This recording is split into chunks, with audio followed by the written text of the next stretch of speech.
Today's topic is Rahu, the planet of ambition and desires.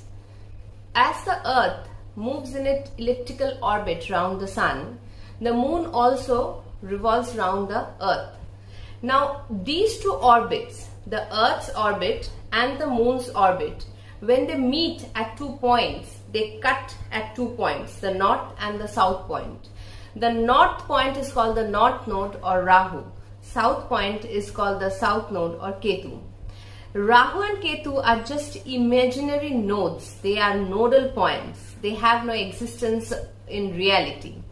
They cannot be seen with the eyes, neither they can be seen with the telescope. Then why do Rahu and Ketu have such significant effect on a human life? Let's think about that. This is the topic of today. Why Rahu is so important. As dreaded as it is seen by most of the people, Rahu is not all bad.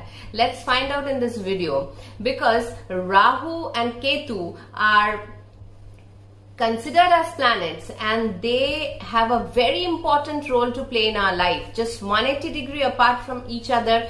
Ketu is the inlet of our past life karma and Rahu is the place where we are headed towards. So these 2 points have a very importance in our horoscope, and from here we can get a lot of information about a horoscope. Let us see what Rahu is and what significance it has in our life.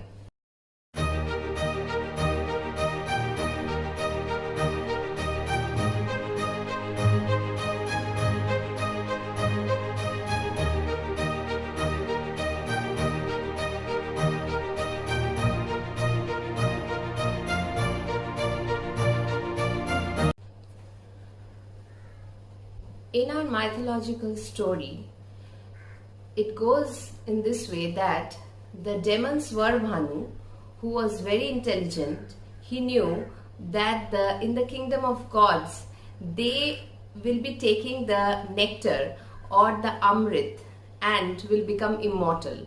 So he disguised himself as a god and went to the kingdom of gods and took the nectar.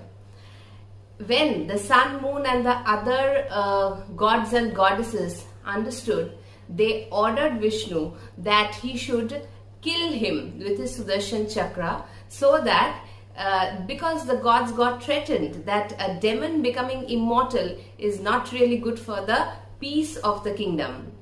So Vishnu did his job.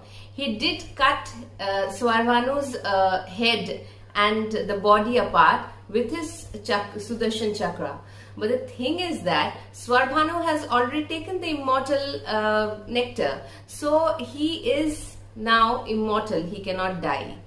So this comes to the conclusion that the head part and the avak became Rahu, and the lower part, the full body and the lower part, it became Ketu. Now see, Rahu is such a big in the sense it is not a planet, it is just a point, it's just a nodal point. But why is the presence of Rahu so magnanimous, so big in a horoscope? Because it has all the 5 senses that controls our mind and body. Just think about it. It is the what is there just above the neck? We can see, we can smell, we can hear, we can taste, we can touch. All the 5 sense organs are present for Rahu to do its job. So Rahu becomes a very tricky, illusionary Maya planet. Let us take it. It is in the category of planets. It is a big illusionary Maya planet, like a demon, is full of ambition, full of highest of desires, and also it pushes our life towards that. So Rahu is magnanimous. It is not satisfied with less, because you know the demon, when it eats, it wants to eat everything. It wants to gulp everything that comes in its way. That is how Rahu is. Rahu is this desire, the utmost ultimate desire that a human being has, that we again and again take birth and come to this earth, this bhuloka. So Rahu is the binding force that we keep on getting birth after birth in this bhuloka, in this earth. So Rahu keeps the desire intact in us. Ketu is moksha karka. Ketu has no desires. It is all about detachment from this worldly desires. So our karma starts from Ketu and it always leads us towards Rahu. In the horoscope, wherever Rahu is, that is the ultimate desire of a person. Very, very desirable thing Rahu has in the horoscope, wherever it is situated. And a person will always try to go towards Rahu in every lifetime. In every lifetime, out of the 12 houses, wherever Rahu is situated, the person is consciously, knowingly, unknowingly is always going towards Rahu, because that is the thing or the desire that needs to be fulfilled, whether it gets fulfilled or not, but it needs to be fulfilled in this lifetime. So that is how interesting Rahu is. But problem with Rahu is desires are unlimited. They cannot be fulfilled. In every lifetime, all the desires that we have cannot be fulfilled. Yes, a few can be. With Rahu does not give things easily. There is a saying as goes, Shanivat Rahu. Why it is called like Saturn, like Rahu is like Saturn, though it's not Satanic exactly, but yes, it's a true malefic like Saturn, and it gives, definitely it gives, but it gives after a certain amount of sufferings. Because see, this Maya in your head, that is illusion created by Rahu, will give suffering, will give long-term desires. One has to work through and navigate towards that, has to have some kind of tenacity, patience, and also self-confidence to generate that idea into reality. Because Rahu is the head, it is full of ideas, it wants to execute those ideas, but execution needs time. That's why those desire fulfillments that are ruled by Rahu does not come very easily. It requires a lifetime of effort to get those desires.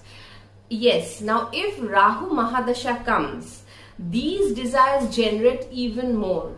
That's why always people have been afraid of Rahu and Ketu. Ketu later I'll talk about. Rahu in this video that I'm concentrating on. Any time the Rahu Mahadasha comes, people get afraid.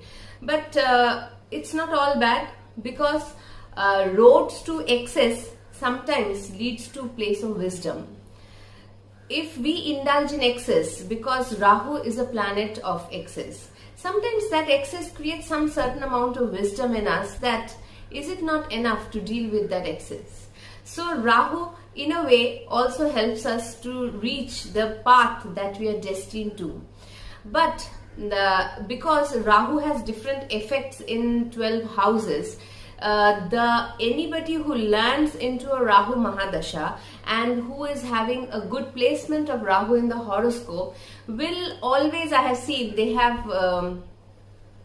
have stated a statement that ordinariness repels me, let alone mediocrity. I want to excel. And how is that possible? So this pursuit of excellence is a big force of Rahu. Now let us see how Rahu plays in the 12 houses.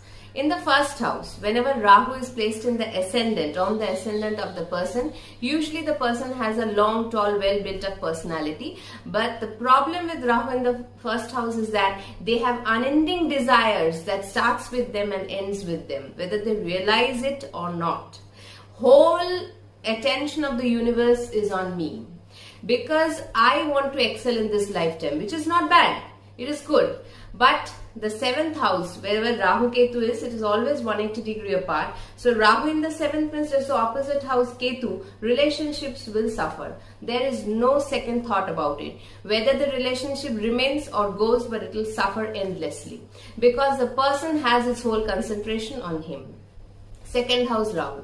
2nd house Rahu is all about money. Getting the money, hoarding the money, staying with the money. Family life, mostly not good, because 2nd house is family, it's family, peace, environment. Usually it is not good, because you see a demon, if you place in a family place, how it happens?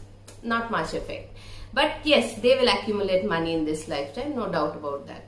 Third house Rahu. Third house is the house of efforts, the efforts that we put in our daily life. This is a good placement for Rahu. As Rahu being a very dynamic demon planet, it makes you put the effort in that place where you want to.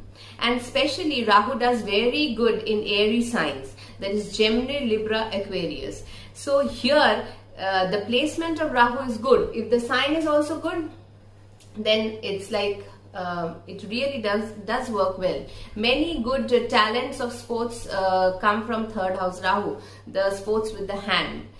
Then fourth house Rahu. Fourth house is say all about the heart, the peace of the contentment. Rahu sitting there will never give peace. Especially a person staying in the native land will have to shift to get into better luck to outside part of the world. So there Rahu is a western planet. Rahu is the outcast because it is a demon. So that person can move towards the west and do some betterment of their luck, because native land will not give them much. Fifth house Rahu. Fifth is the house of intelligence. Rahu is a very intelligent planet, no doubt. But the thing is that the intelligence, when it goes too much overboard, it becomes corrupt. So Rahu gives endless intelligence, which may be directed not in a very good way. That is the problem with Rahu in the fifth house. And love affairs, they fail again and again, because Rahu is not a planet of relationship. It creates an illusion in the mind, and that illusion doesn't know whether it's good or bad or what. It do not work very well in the fifth house at all. Okay, sixth house Rahu, it is good for Rogrin Shatru. Maybe like you want to take a lot of loans, that is not good with sixth house Rahu. But competitive spirit comes and the person gets an edge in the regular job area or in the world. They want to fight out with them, like with the people around them, and they usually achieve good in the sixth house, usually.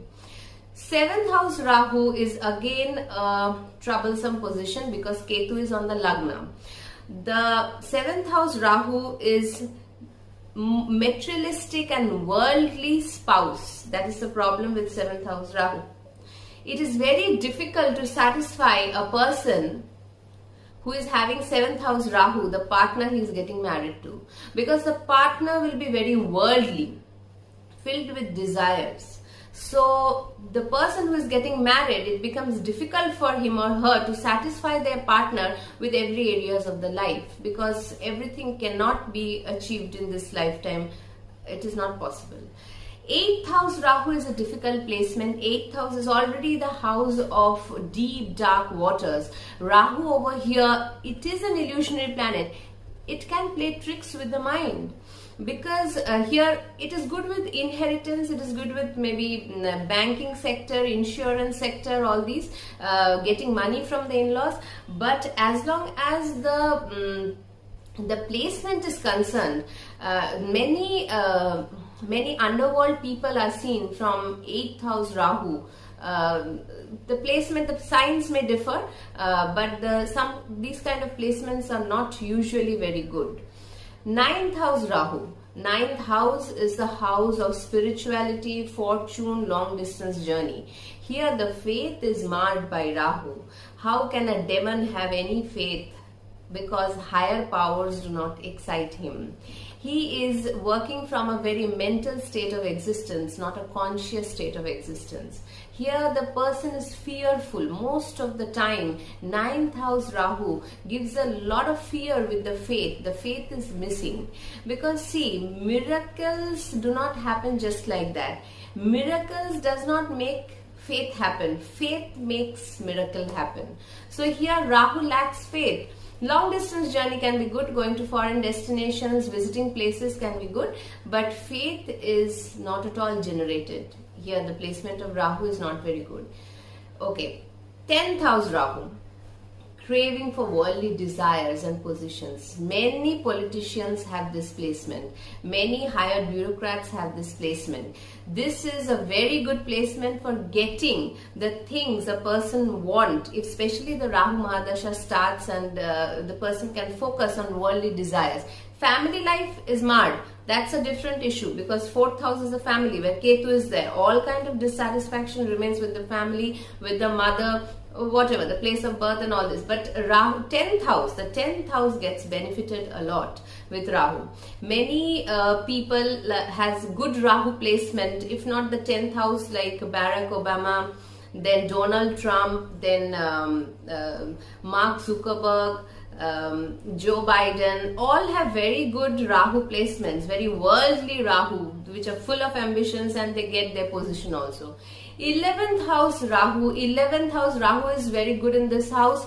It is extremely good position for long-term desires. It is not the everyday desire. What person forgets is that 3rd, 7th and 11th house are all desire houses. 3rd house is everyday desire. You want to buy a certain thing, maybe good anything, maybe a laptop or mobile or something. This is smallest of desire. 7th house is some position, it is a business house also. 11th house is very long-term desires. 10, 15 years, 12 years, a person working on a project, and then Rahu will open the floodgates of abundance for that person, because that 11th house is the highest of Upachya houses. Here Rahu really does good work. But the person has to remain grounded. That is the first thing. Any kind of ego boost can lead to different problems with 11th Rahu placement. 12th house Rahu is a difficult placement. The person wants to go towards moksha, towards enlightenment, but Rahu being the planet, a demon planet, usually does not make that happen. The person craves for that, but it usually do not come, or comes very late in life.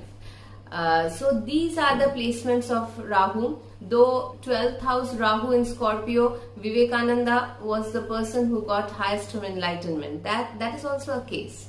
So these are the 12 houses how Rahu behaves in. Hope I could give a glimpse of the planet in my short video. Thank you for watching my video. Do like and subscribe, friends.